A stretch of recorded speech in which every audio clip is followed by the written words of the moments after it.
ರಕ್ತ ಸಮುದ್ರವಾದ Iran. Trump operation EPIC ಫ್ಯೂರಿಗೆ ಬೆಚ್ಚಿ ಬಿದ್ದ ಜಗತ್ತು. ಹಾರ್ಮುಜ್ ಜಲಸಂಧಿ ಬಂದ್. ನಮಸ್ಕಾರ ವೀಕ್ಷಕರೇ, ಇರಾನ್, ಇಸ್ರೇಲ್ ಮತ್ತು ಅಮೆರಿಕದ ನಡುವಿನ ದ್ವೇಷ ಈಗ ಅಕ್ಷರಶಃ ಒಂದು ಭೀಕರ ಸ್ವರೂಪ ಪಡೆದುಕೊಂಡಿದೆ. ಇರಾನಿನ ಸರ್ವೋಚ್ಚ ನಾಯಕ ಅಯತುಲ್ಲಾ ಅಲಿ ಖಮೇನಿ ಅವರ ಅಂತ್ಯದ ನಂತರ ಇಡೀ ಮಧ್ಯಪ್ರಾಚ್ಯ ಅಕ್ಷರಶಃ ರಕ್ತದ ಮಡುವಿನಲ್ಲಿ ಬಳಲ್ತಾಗಿದೆ. ಇತ್ತೀಚಿನ ವರ್ಷಗಳಲ್ಲೇ ಅತ್ಯಂತ ತೀಕ್ಷ್ಣವಾದ, ಅತ್ಯಂತ ಭೀಕರವಾದ ಮಿಲಿಟರಿ ಕಾರ್ಯಾಚರಣೆಗೆ ಜಗತ್ತು ಸಾಕ್ಷಿಯಾಗ್ತಾಗಿದೆ. ಒಂದು ಕಡೆ ಅಮೆರಿಕ ಮತ್ತು ಇಸ್ರೇಲ್ ಪಡೆಗಳು ಜಂಟಿಯಾಗಿ ಇರಾನ್ನ ಮೂಲೆ ಮೂಲೆಗಳ ಮೇಲೆ, ಸೇನಾ ನೆಲೆಗಳ ಮೇಲೆ ಮುಗಿಬೀಳ್ತಾ ಇವೆ.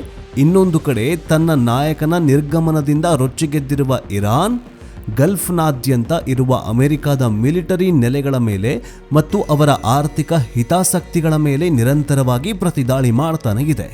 ಈ ಬಿಕ್ಕಟ್ಟು ಈಗ ಕೇವಲ 2-3 ದೇಶಗಳಿಗೆ ಸೀಮಿತವಾಗಿಲ್ಲ ವೀಕ್ಷಕರೇ, ಬದಲಾಗಿ ಇಡೀ ಪ್ರಾದೇಶಿಕ ಯುದ್ಧವಾಗಿ, ಮೂರನೇ ಯುದ್ಧದ ಮುನ್ಸೂಚನೆಯಾಗಿ ಮಾರ್ಪಟ್ಟಿದೆ. ಅಷ್ಟಕ್ಕೂ ಅಮೆರಿಕದ ಅಧ್ಯಕ್ಷ ಡೊನಾಲ್ಡ್ ಟ್ರಂಪ್ ಶುರು ಮಾಡಿರುವ ಆ ಕರಾಳ ಆಪರೇಷನ್ ಎಪಿಕ್ ಫ್ಯೂರಿ ಅಂತಂದ್ರೆ ಏನು? ಇರಾನ್ನಲ್ಲಿ 700ಕ್ಕೂ ಹೆಚ್ಚು ಅಮಾಯಕರು ಬಲಿಯಾಗಿದ್ದಾರಾ? ಜಗತ್ತಿನ ಕಚ್ಚಾ ತೈಲ ಸಾಗಣೆ ಜೀವನಾಡಿಯಾಗಿರೋ ಹಾರ್ಮುಜ್ ಜಲಸಂಧಿಯನ್ನ ಮುಚ್ಚುವುದಾಗಿ ಇರಾನ್ ಎಚ್ಚರಿಕೆ ನೀಡಿದ್ಯಾಕೆ? ನ್ಯಾಟೋ ಪಡೆಗಳು ಈ ಯುದ್ಧದಿಂದ ಹಿಂದೇಟು ಹಾಕಿದ್ಯಾಕೆ? ಬನ್ನಿ ಇವತ್ತಿನ ಈ ಡೀಟೇಲ್ಡ್ ವಿಡಿಯೋದಲ್ಲಿ ಜಗತ್ತಿನ ಆರ್ಥಿಕತೆಯನ್ನೇ ಬುಡಮೇಲು ಮಾಡಬಲ್ಲ ಆ ಭೀಕರ ಸಂಘರ್ಷವನ್ನ ಎಳೆಯಾಗಿ ಬಿಚ್ಚಿಡ್ತೀವಿ. ಆದರೆ ಅದಕ್ಕಿಂತ ಮುಂಚೆ ಅಮೆರಿಕದ ಅಧ್ಯಕ್ಷ ಡೊನಾಲ್ಡ್ ಟ್ರಂಪ್ ಮತ್ತು ಇಸ್ರೇಲ್ ಇಬ್ರು ಸೇರ್ಕೊಂಡು ಇರಾನ್ ಮೇಲೆ ಮಾಡ್ತಾ ಇರುವ ಈ ಯುದ್ಧ ಎಷ್ಟರ ಮಟ್ಟಿಗೆ ಸರಿ? ಯುದ್ಧ ಮಾಡಿ ಹಾಳಾಗಿ ಹೋಗ್ಲಿ, ಆದರೆ ಇವರಿಬ್ರು ಮಾಡುವಂತಹ ಯುದ್ಧದಿಂದ ಇಡೀ ವಿಶ್ವವೇ ಕಂಗೆಟ್ಟು ಹೋಗ್ತಾ ಇದೆ, ನರಳಾಡ್ ಹೋಗತ್ತೆ. ಯಾಕಂದರೆ ಕಚ್ಚಾ ತೈಲ ಇಡೀ ವಿಶ್ವಕ್ಕೆ, ಇಡೀ ಬ್ರಹ್ಮಾಂಡಕ್ಕೆ ಇರಾನ್ ಕಚ್ಚಾ ತೈಲ ಪೂರೈಕೆ ಮಾಡತ್ತೆ. ನಾಳೆ ಕಚ್ಚಾ ತೈಲ ಪೂರೈಕೆ ಮಾಡಲ್ಲ ಅಂತ ಕೂತ್ಕೊಂಡ್ರೆ ಸಣ್ಣ ಪುಟ್ಟ ದೇಶಗಳಿಂದ ಹಿಡ್ಕೊಂಡು ದೊಡ್ಡ ದೊಡ್ಡ ದೇಶಗಳು ಭಿಕ್ಷೆ ಬೇಡಬೇಕಾಗತ್ತೆ. ಈ ಬಗ್ಗೆ ನಿಮ್ಗೇನು ಅನ್ಸುತ್ತೆ ಕಮೆಂಟ್ ಬಾಕ್ಸ್ನಲ್ಲಿ ತಿಳಿಸಿ. ಬನ್ನಿ ವಿಡಿಯೋವನ್ನು ಶುರು ಮಾಡೋಣ. ವೀಕ್ಷಕರ, ಯುದ್ಧ ಶುರುವಾದ ಕೆಲವೇ ದಿನಗಳಲ್ಲಿ ಇರಾನ್ ದೇಶ ಅನುಭವಿಸ್ತಾ ಇರುವ ನಷ್ಟ ಊಹೆಗೂ ನಿಲುಕದ್ದು. ಅಮೆರಿಕ ಮತ್ತು ಇಸ್ರೇಲ್ ನಡೆಸ್ತಾ ಇರುವ ಸತತ ವೈಮಾನಿಕ ದಾಳಿಗಳಿಂದಾಗಿ ಇರಾನ್ ಅಕ್ಷರಶಃ ನಲುಗಿ ಹೋಗಿದೆ. ಅಮೆರಿಕ ಮೂಲದ ಪ್ರಸಿದ್ಧ ಮಾನವ ಹಕ್ಕುಗಳ ಕಾರ್ಯಕರ್ತ ಸುದ್ದಿ ಸಂಸ್ಥೆಯಾಗಿರೋ HRNA ಮತ್ತು CNN ಬಿಡುಗಡೆ ಮಾಡಿರುವ ತಾಜಾ ವರದಿಗಳನ್ನು ನೋಡಿದರೆ ಎದೆ ಜಲ್ ಅನ್ಸುತ್ತೆ. ಶನಿವಾರ ಯುದ್ಧ ಪ್ರಾರಂಭವಾದಾಗಿನಿಂದ ಇಲ್ಲಿವರೆಗೂ ಇರಾನ್ನಲ್ಲಿ ಬರೋಬ್ಬರಿ 700ಕ್ಕೂ ಹೆಚ್ಚು ಜನ ಬಲಿಯಾಗಿದ್ದಾರಂತೆ. ಹೌದು, ಕೇವಲ ಸೇನಾಪಡೆಗಳ ಸೈನಿಕರು ಮಾತ್ರವಲ್ಲ, ಅಮಾಯಕ ನಾಗರಿಕರು ತಮ್ಮ ಪ್ರಾಣ ಕಳೆದುಕೊಳ್ಳುತ್ತಿದ್ದಾರೆ.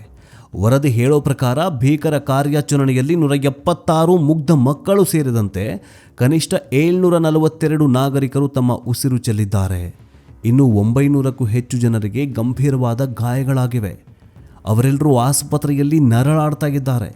ಅವರಿಗೆ ಔಷಧಿ ಸಿಗ್ತಾ ಇಲ್ಲ, ಚಿಕಿತ್ಸೆ ಸಿಗ್ತಾ ಇಲ್ಲ. ಚಿಕಿತ್ಸೆ ಕೊಡೋ ವೈದ್ಯರು ಏನ್ ಮಾಡ್ಬೇಕಂತ ಗೊತ್ತಾಗ್ತಾ ಇಲ್ಲ. ಕನಿಷ್ಠ 85 ಜನ ಪ್ರಾಣ ಕಳೆದುಕೊಂಡಿದ್ದಾರೆ ಅಂತ ಆಘಾತಕಾರಿ ಮಾಹಿತಿ ಹೊರಬಿದ್ದಿದೆ. ಆಸ್ಪತ್ರೆಗಳು ಗಾಯಾಳುಗಳಿಂದ ತುಂಬಿ ತುಳುಕ್ತಾ ಇವೆ.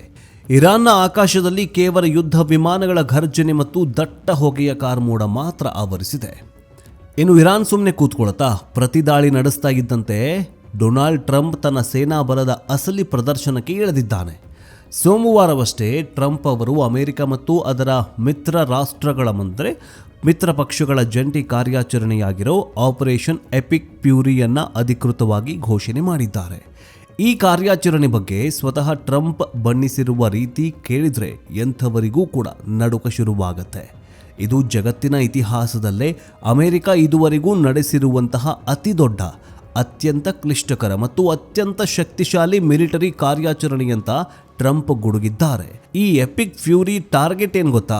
ಇರಾನ್ನ ಕ್ರಾಂತಿಕಾರಿ ಗಾಡ್ಸ್ ಸೌಲಭ್ಯಗಳು ಮತ್ತು ಅವರ ಅತ್ಯಾಧುನಿಕ ವಾಯು ರಕ್ಷಣಾ ವ್ಯವಸ್ಥೆಗಳು, ಡ್ರೋನ್ ತಯಾರಿಕಾ ಘಟಕಗಳು ಮತ್ತು ಇತರೆ ಪ್ರಮುಖ ಕಾರ್ಯತಂತ್ರದ ಮಿಲಿಟರಿ ನೆಲೆಗಳು. ಈಗಾಗಲೇ ಇರಾನಿನೊಳಗಿನ 100 ಗುರಿಗಳನ್ನು ಅಮೆರಿಕ ಕ್ಷಿಪಣಿಗಳು ಮತ್ತು ಯುದ್ಧ ವಿಮಾನಗಳನ್ನು ಹೊಡೆದುರುಳಿಸಲಾಗಿದೆ. ಪೂರ್ಣ ಪ್ರಮಾಣದ ಯುದ್ಧ ಕಾರ್ಯಾಚರಣೆಗಳು ನಡೀತಾ ಇದ್ದಾವೆ. ನಮ್ಮ ಎಲ್ಲ ಉದ್ದೇಶಗಳು ಈಡೇರಿಸುವವರೆಗೂ, ಇರಾನ್ ಪಡೆಗಳ ಮೇಲೆ ದಾಳಿ ಮಾಡುವವರೆಗೂ, ಅಮೆರಿಕನ್ ಪಡೆಗಳ ಮೇಲೆ ದಾಳಿ ಮಾಡಿದವರಿಗೆ ತಕ್ಕ ಪಾಠ ಕಲಿಸುವವರೆಗೂ ಆಪರೇಷನ್ ನಿಲ್ಲಿಸೋದಿಲ್ಲ ಅಂತ ಟ್ರಂಪ್ ನೇರವಾಗಿ ಶಪಥ ಮಾಡಿದ್ದಾರೆ. ಜೊತೆಗೆ ಅಮೆರಿಕದ ಹೆಚ್ಚಿನ ಪಡೆಗಳನ್ನು ಮಧ್ಯಪ್ರಾಚ್ಯಕ್ಕೆ ನಿಯೋಜಿಸುವುದನ್ನು ಕೂಡ ಅವರು ತಳ್ಳಿ ಹಾಕಿಲ್ಲ. ಅಂದರೆ ವಾಷಿಂಗ್ಟನ್ನಿಂದ ಈಗ ಮಧ್ಯಪ್ರಾಚ್ಯದತ್ತ ಅಮೆರಿಕನ್ ಮಿಲಿಟರಿ ಪಡೆಗಳು ಧಾವಿಸಿ ಬರ್ತಾ ಇದ್ದಾವೆ. ಒಂದು ಕಡೆ ಅಮೆರಿಕ ತನ್ನ ಸಂಪೂರ್ಣ ಸೇನಾ ಬಲವನ್ನು ಪ್ರಯೋಗಿಸ್ತಾ ಇದ್ರೆ, ಇತ್ತ ಇರಾನ್ ಕೂಡ ಶರಣಾಗುವ ಯಾವುದೇ ಲಕ್ಷಣಗಳು ತೋರಿಸ್ತಾಗಿಲ್ಲ.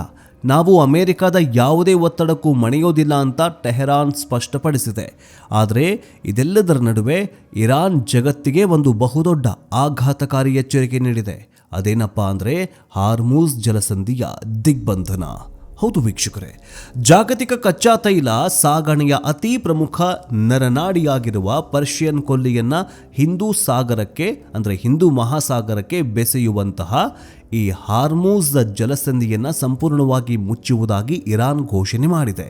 ಅಷ್ಟೇ ಅಲ್ಲ, ಈ ಪ್ರಮುಖ ಹಡಗು ಮಾರ್ಗದಲ್ಲಿ ತೈಲವನ್ನು ಸಾಗಿಸಲು ಪ್ರಯತ್ನಿಸುವಂತಹ ಯಾವುದೇ ಹಡಗನ್ನು ಸುಟ್ಟು ಹಾಕಲಾಗುವುದು, ಸುಟ್ಟು ಭಸ್ಮ ಮಾಡ್ತೀವಿ ಅಂತ ಇರಾನ್ ಸೇನೆ ಬಹಿರಂಗ ಬೆದರಿಕೆ ಹಾಕಿದೆ.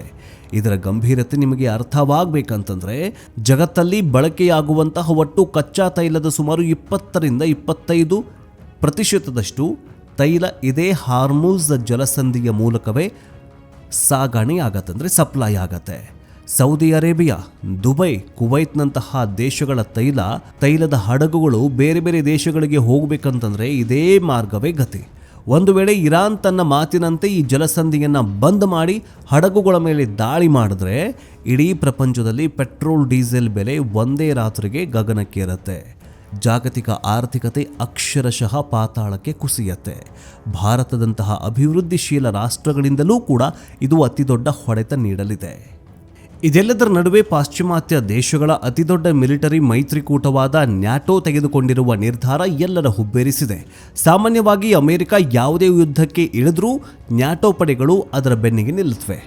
ಆದರೆ ಈ ಬಾರಿ ನ್ಯಾಟೋ ಪ್ರಧಾನ ಕಾರ್ಯದರ್ಶಿ ಮಾರ್ಕ್ ರುಕ್ಕೆ ಅತ್ಯಂತ ಸ್ಪಷ್ಟವಾದ ಹೇಳಿಕೆಯೊಂದನ್ನು ನೀಡಿದ್ದಾರೆ. ನಮ್ಮ ನ್ಯಾಟೋ ಮೈತ್ರಿಕೂಟವನ್ನು ಮಧ್ಯಪ್ರಾಚ್ಯದ ಈ ಸಂಘರ್ಷಕ್ಕೆ, ಈ ರಕ್ತಪಾತಕ್ಕೆ ಎಳೆಯಲಾಗುವುದಿಲ್ಲ ಅಂತ ಹೇಳಿದ್ದಾರೆ. ಅಂದರೆ ಯುದ್ಧದಿಂದ ಸಂಪೂರ್ಣವಾಗಿ ಹೊರಗುಳಿಯಲು ಅಂತರ ಕಾಯ್ದುಕೊಳ್ಳುವ ನಿರ್ಧಾರವನ್ನು ನ್ಯಾಟೋ ಪುನರುಚ್ಚರಿಸಿದೆ. ಇರಾನಿನ ಪ್ರತಿದಾಳಿಯ ಭೀತಿ ಮತ್ತು ಹಾರ್ಮುಜ್ ಜಲಸಂಧಿಯ ಆರ್ಥಿಕ ಪರಿಣಾಮಗಳ ಅರಿವಿರುವಂತಹ ಯುರೋಪಿಯನ್ ದೇಶಗಳು ಈ ಬೆಂಕಿಗೆ ತುಪ್ಪ ಸುರಿಯೋದಕ್ಕೆ ಸಿದ್ಧವಿಲ್ಲ ಅನ್ನೋದು ಇಲ್ಲಿ ಸ್ಪಷ್ಟವಾಗುತ್ತೆ. ಒಟ್ಟಾರೆಯಾಗಿ ಮಧ್ಯಪ್ರಾಚ್ಯದಲ್ಲಿ ನಡೀತಾ ಇರುವ ಈ ವಿದ್ಯಮಾನಗಳು ಕೇವಲ ಎರಡು ದೇಶಗಳ ನಡುವಿನ ಜಗಳವಾಗಿ ಉಳಿದುಕೊಂಡಿಲ್ಲ. ಇರಾನ್ನಲ್ಲಿ ನೂರಾರು ಮುಗ್ಧರು ಬಲಿಯಾಗ್ತಿದ್ದಾರೆ.